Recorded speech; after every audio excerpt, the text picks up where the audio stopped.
Our first day in Rome was about getting a feel for the city, walking the streets, and letting Rome introduce itself. Our second day is about stepping deeper into its story, from ancient ruins to the places that define Rome. So what better way than to have you join us as we start the day at the Colosseum? What's fascinating is that the Colosseum wasn't built on empty land. Right here where we're standing was once an artificial lake, part of Emperor Nero's massive palace complex. And yes, that lake was deliberately drained so the Colosseum could be built right on top of it. That decision wasn't accidental, it was symbolic. Nero became emperor at just 17 years old and was known for his obsession with fame and luxury. Many historians describe him as someone who ruled for himself, focused more on personal ambition than on the people of Rome. In 64 AD, a great fire swept through the city. And while it's still debated, some believe Nero may have allowed or even caused the fire to clear land for his palace. Instead of taking responsibility, he blamed the Christians. That accusation led to the first major persecution of Christians in Rome. According to early Christian tradition, this period is also connected to the deaths of early Christian leaders in Rome. It's another reminder of how closely this era of Roman history is tied to places that still matter today. As unrest spread across the empire, the Roman Senate declared Nero a public enemy. Before he could face execution, Nero took his own life. What followed was chaos. 3 emperors in just 1 year, each with short and unstable reigns.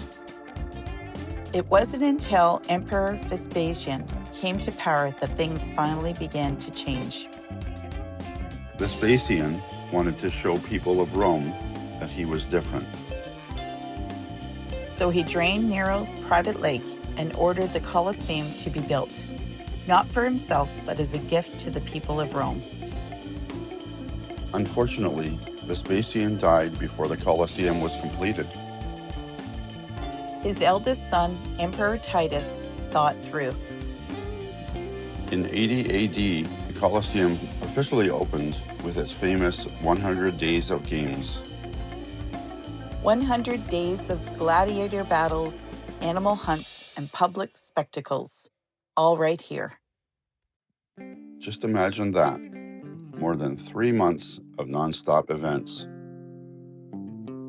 The Colosseum could hold up to 80,000 people. That's almost double a sold-out Blue Jays game in Toronto. So where did all these people come from? At the time, Rome controlled nearly 1/5 of the world's population, more than 60 million people. People traveled from across the empire, from Italy, North Africa, Spain, Gaul, Greece, and the Eastern Mediterranean. Some arrived by ship through the port of Ostia. Ostia sat near where the Tiber River meets the sea, Rome's gateway to the Mediterranean. From there, travelers followed the river or the roads inland. For many, it meant walking most of a day before finally reaching Rome.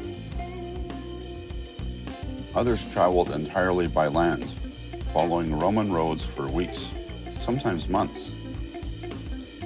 There's a reason the saying, "all roads lead to Rome," exists.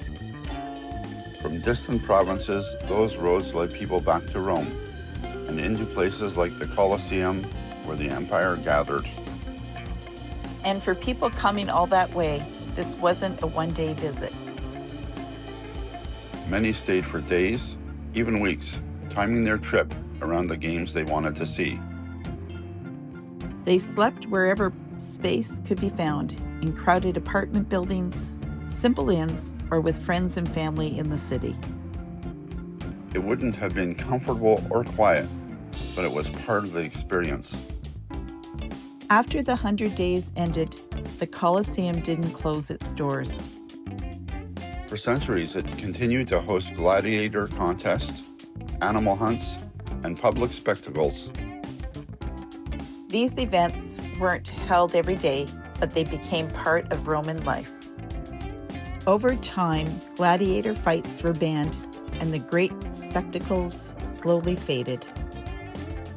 But even when the games ended, the Colosseum didn't disappear. People also wonder if the Colosseum was ever filled with water, if boats actually floated here.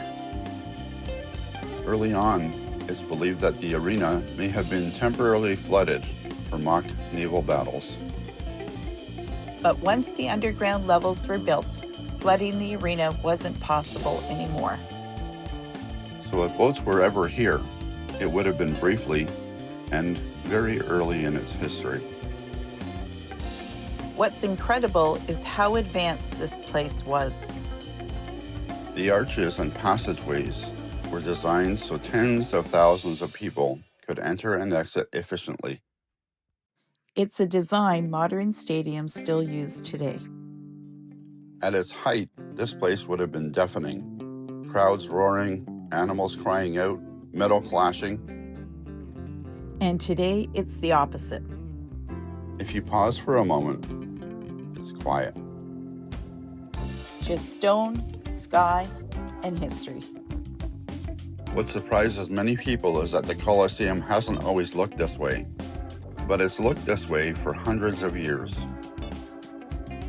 Earthquakes damaged it, and much of its stone was reused throughout Rome. By about 400 to 500 years ago, it had taken on the shape that we recognize today. Instead of rebuilding it, Rome chose to preserve it. Here we are in the Colosseum on probably the highest floor we're going to get to. Yeah, this is the balcony, I think. That's where they sold the beer and hot dogs. I wonder what they did sell at that time. They may have. I don't know. We'll have to look it up. Yeah. If you know, leave a comment. We'd like to hear from you.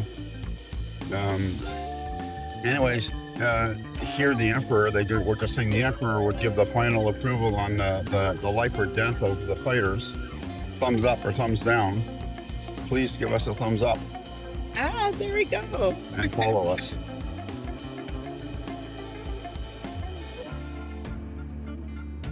Here we are. Thumbs up. I get to live. Is this what you pictured? No, I didn't quite have any picture in mind. I didn't know how much of the Colosseum was intact or not. From the outside you can see, but not from the inside until now. Yeah. What, down below there? Sure, I have that guy talking in my ear.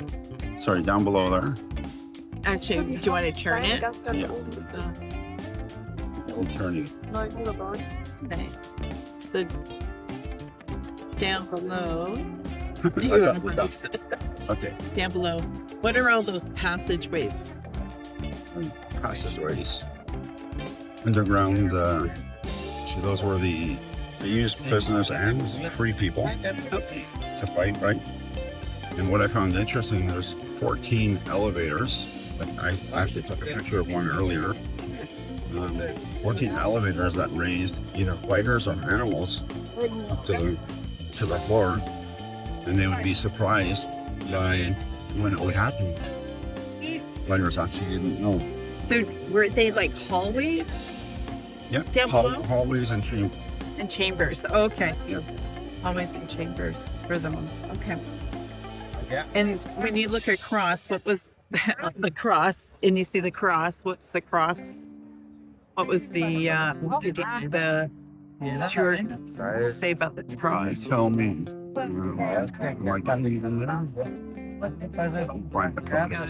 Right. Yep. Great. I think that's over. Yeah. We'll get there. You went too far. Right there. Seriously. It's right there. Oh, it's right there.